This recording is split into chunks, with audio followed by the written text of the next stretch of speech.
Welcome to my class and stories. अभी हम discuss करेंगे NIOS का क्लास 10th का हिंदी का चैप्टर रॉबर्ट नर्सिंग होम में, जो कि NIOS क्लास 10th हिंदी का चैप्टर 5 है रॉबर्ट नर्सिंग होम में।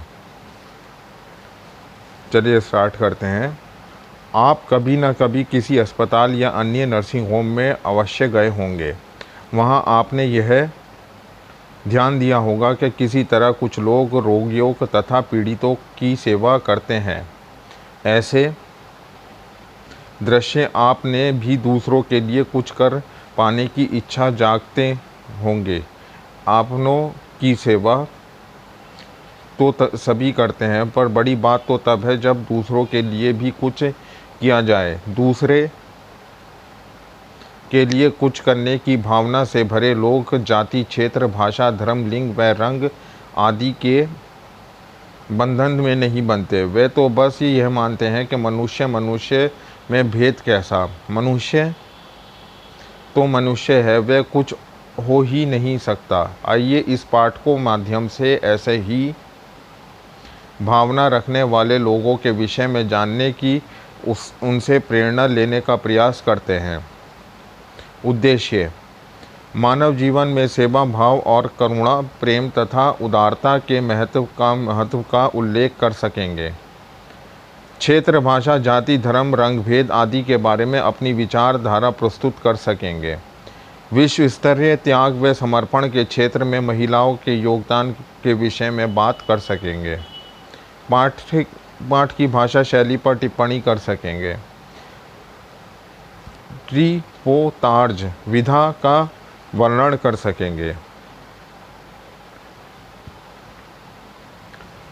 रॉबर्ट नर्सिंग होम में कहानी का मूल पाठ: कल तक जिनका अतिथि था आज उनका परिचारक है। परिचारक यानी कि जो सेवा करता है, जैसे नर्स वगैरह होते हैं, हो गया है, क्योंकि वे मेरी अतिथियों यानी कि जो मेहमान होते हैं अचानक रोग की चपेट में आ गए। उन्हें इंदौर के रॉबर्ट नर्सिंग होम में लाना पड़ा। यह सितंबर 1951 की बात है। रोग का आहत पूरे वेग में परिणाम कपकपाता और वातावरण चिंता से घिरा कि हम सब सुस्त। तभी मैंने चौंक कर देखा कि अपने विशिष्ट अधवल देश में आच्छादित नारी कमरे में आ गई। देह उनकी कोई पैदाशिल बसंत देखी, वर्ण हम शेवत पर अरुणोदय की रेखाओं से अनुरंजित, कंध लंबा और सूता सधा है। लंबा मुंह अच्छा नहीं लगता, बीमार के पास लंबा मुंह नहीं है। आते ही उन्होंने कहा, साफ सुथरी भाषा, उच्चारण साफ और स्वर आदेश का, पर आदेश ना अधिनायक का, ना अधिकारी का, ना पुण्यता का, माँ का, जिसका आरंभ होता है शिकंजे से, अंत गोद में। वहाँ वे माँ की थी। होम के अध्यक्ष मदर टेरेसा, मातृभूमि जिसकी फ्रांस और कर्मभूमि भारत। उभरती तरुणाई से उम्र से इस ढलाव तक रोगी की सेवा में तल्लीन, यही काम, यही धाम, यही राग, यही चाव और बस यही। उन्होंने रोगी के दोनों मलान कोपल अपने चांदनी अर्जित हाथों से थपथपाया और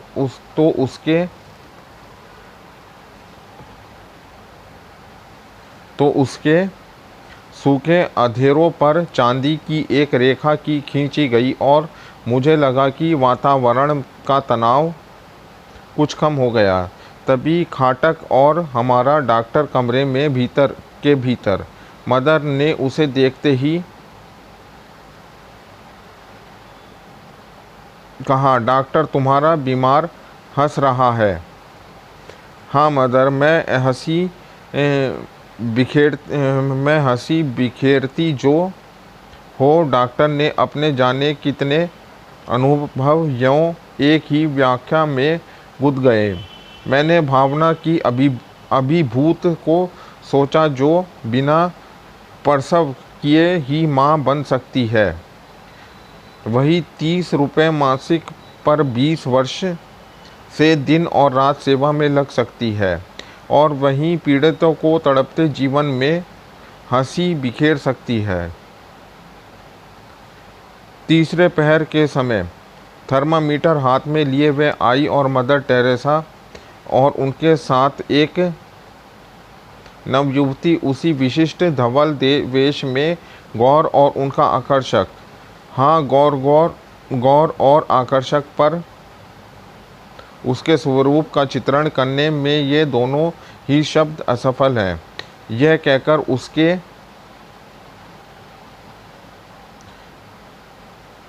आसपास आ पाऊँ कि शायद चांदनी का दूध में ढोल कर ब्राह से उनका निर्माण किया हो। रूप और स्वरूप का एक देवी सांच सी वह लड़की, नाम उसका क्रिस्टहेल्ड और जन्मभूमि जर्मनी थी। फ्रांस की पुत्री मदर टेरेसा, जर्मनी की दुहिया क्रिस्टहेल्ड, एक साथ एक ध्येय और एक रस। तुम्हारा देश महान है जो युद्ध के देवता हिटलर को भी जन्म दे सकता है और तुम्हारा जैसी सेवाशील बालिका को भी। मैंने उससे कहा तो दर्प से दीप्त हो वह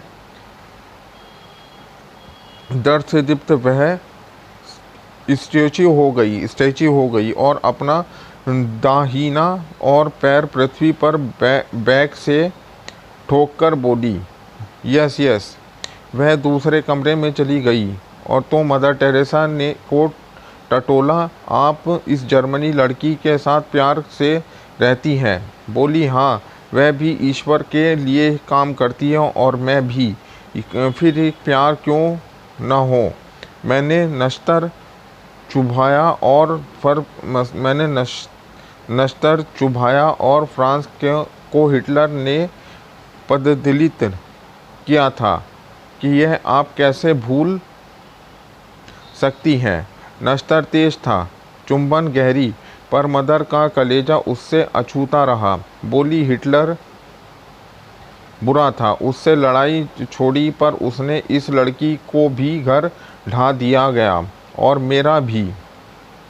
हम दोनों एक ही हैं, हम दोनों एक। मदर टेरेसा ने इतने गहरे डूबे कर कहा कि जैसे मैं उनसे उनकी लड़की छीन रहा था और उन्होंने पहले ही दांव में मुझे चारों खाने दे मारा। मदर चली गई और सोचता रहा, मनुष्य के बीच में मनुष्य ही एक कितनी दीवार खड़ी करती है। ऊंची दीवार, मजबूत फौलादी दीवारें, भूगोल की दीवारें और जाति वर्ग की दीवारें, कितनी मनहूस, कितनी नगण्य और कितनी अजेय। क्रिस्टहेल्ड के पिता जर्मनी के एक कॉलेज में प्रिंसिपल हैं और उसने अभी 5 वर्षों के लिए सेवा का व्रत लिया है। रोगिणी के गहरे काले बाल देखकर वह उससे कहा, तुम्हारे काले बाल मेरे पिता के से हैं, मतलब कि उसके जैसे लगते हैं। कहा कि स्मृतियों में खोई सी मुझे लगा कि मैं क्रिस्टहेल्ड हूँ। मैं अपने माता पिता के हज़ारों मील दूर एक अजनबी देश में अकेली खोई छील सी और मेरी आंखें भर आईं। लड़की मेरे आंसुओं में डूब गई और किनारा पाने को उसने जल्दी ही उन्हें अपने रुमाल से पोंछ दिया। उसने सदा हंसती आंखों में नरम हो गई, पर ज़रा भी नम नहीं। मैंने पूछा, घर से चलते समय रोई थी तुम? उसका भोला उत्तर था, ना, मैं बहुत रोई थी। फटी आंखों से कुछ देर उसे मैं देखता रहा। जब कुछ बिस्किट उसे भेंट किए, बोली, धन्यवाद, थैंक यू तंगाशू। ये अफसर हिंदी, अंग्रेज़ी, जर्मनी भाषाओं के शब्द में से शब्द मिलाकर बोलती है। जब हम सब हंस पड़े और वह हंसती हंसती भाग गई। मदर टेरेसा बातों में के मूड में थी। मैंने उनके हृदय मानस में एक चोर दरवाजे से झांका। मदर घर से आने के बाद फिर आप घर नहीं गई कभी मिलने जुलने भी। कान अपना काम कर चुके थे और वाणी को अपना काम करना था। जब पर मदर ने उसकी राह मोड़ दी और तब मैंने सुनी यही कहानी। कई वर्ष हुए फ्रांस में विश्व भर में पूजा ग्रह का एक सम्मेलन हुआ। भारत की 2 मदर भी प्रतिनिधि होकर उस सम्मेलन में गई। वह फ्रांस की ही थी। उसके माता पिता फ्रांस में ही थे। उन्हें पता था कि बरसों बाद हमारी पुत्रियां आ रही हैं। दोनों माताएं अपनी पुत्रियों के स्वागत करने जहाज़ पर आई। वह विचित्र बात यह हुई कि दोनों अपनी पुत्रियों को पहचान ना पाई और आपस में कहती रहीं कि तुम्हारी बेटी कौन सी है। अंत में उनका नाम पूछा और तब गले मिली। कहानी पूरी हुई तो कई प्रश्न उठे और मदर टेरेसा उनके उठते ना उठते भाग गई। निश्चय ही उन दोनों के अनपहचानी पुत्रियों में से एक वे स्वयं थी। बस इतनी ही एक दिन में उनसे कहला सका, घर से बहुत चिट्ठी आती हैं तो मैं यहाँ के किसी स्थान का फ़ोटो भेज देती हूँ। रोग पूरा उभर पर था। रोगी के लिए ऐसे मदर टेरेसा ने कहा कि तुम्हारे लिए आज विनती करूँगी। उनकी चेहरा उस समय भक्त से श्रद्धा से आलोकित हो उठा था। रोगी ने कहा, कल भी करना मदर। मदर के स्वर में मिस्री कूजे की थी। जो मिठास तो तुरंत भी ही देती थी पर घुलती तुरंत नहीं थी। बल का प्रयोग हो तो मुंह तक छील देती थी। बोली, ना कल उसके लिए करूँगी जिसे सबसे अधिक कष्ट होगा। जैसे हज़ारों वाट का बल्ब मेरी आँखों में कौंधा गया। मैंने बहुतों के रूप से पाते देखा था कि बहुतों का धन से गुणों से भी बहुतों को पाता देखा था, पर मानवता के आंगन में समर्पण और प्राप्ति का यह अद्भुत सौभ्य स्वरूप आज अपनी ही आँखों से देखा कि कोई अपनी पीड़ा से किसी को पाए और किसी का उत्सर्ग सदा किसी की पीड़ा के लिए ही सुरक्षित रहे। ऊपर से बरामदे में खड़े मैंने एक जादू की पुड़िया देखी और जीती जागती जादू की पुड़िया आदमियों की मक्खी बनाने वाली कामरूप का जादू नहीं, मक्खियों को आदमी बनाने वाली जीवन का जादू होम की सबसे बढ़िया मदर मार्गेट है। कद इतना छोटा नाटा कि उन्हें गुड़िया कहा जा सके, पर उनकी चाल में गजब की चुस्ती, कदम में फुर्ती और व्यवहार में मस्ती। हंसी उनकी यों में मोतियों की बोरी खुल पड़ी और काम यों की मशीन मात माने। भारत में 40 वर्षों से सेवा से रसलीन जैसे कुछ उन्हें जीवन में अब जानना भी तो नहीं। ऑपरेशन के लिए रोगी आया और ऐसा आराम में पला जीवन, कहने की बेचारे को आदत सहने का उसे क्या पता। पर कष्ट क्या पात्र की क्षमता देखकर आता है। मदर मर जाऊंगा, उन्होंने विह्वल होकर कहा।